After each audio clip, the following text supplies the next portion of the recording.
এমন কোনো যুবক পাওয়া যাবে না রাত্রিবেলা উঠে তাহাজ্জুদের নামাজ পড়ে গুনাহ মাফের জন্য আল্লাহ তাআলার দরবারে কান্নাকাটি করেছে, ফজরের নামাজ পড়েছে, এমন একজন যুবক পাওয়া যাবে না। কিন্তু রাত্রিবেলা 3টার সময় উঠে ফুটবল খেলা চেয়েছে, এরকম হাজার হাজার যুবক পাওয়া যাবে। যুবক আমি তোমাদেরকে কিভাবে বুঝাই, এই ইহুদি এরা হচ্ছে খ্রিস্টান, এরা হচ্ছে বেঈমান।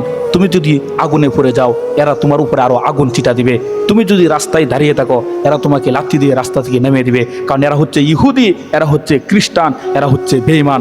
তুমি কিভাবে তাদের অনুসরণ করলা? তোমার তো এই কথা বলার উচিত ছিল, আমি মুসলিম চির রণবীর, মরণকে করি না ভয়, বললে শহীদ বাঁচলে গাজী।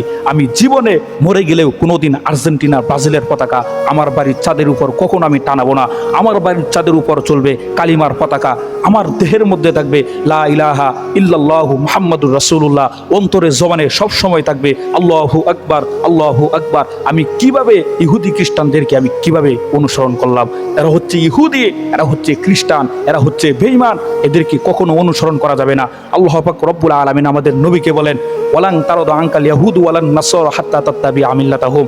ও নবী, ও মুহাম্মদ সাল্লাল্লাহু আলাইহি ওয়াসাল্লাম, গোটা বিশ্বের মানুষ যদি আপনাকে মেনে নেয়, এই ইহুদি খ্রিস্টান কখনো আপনাকে মেনে নেবে না।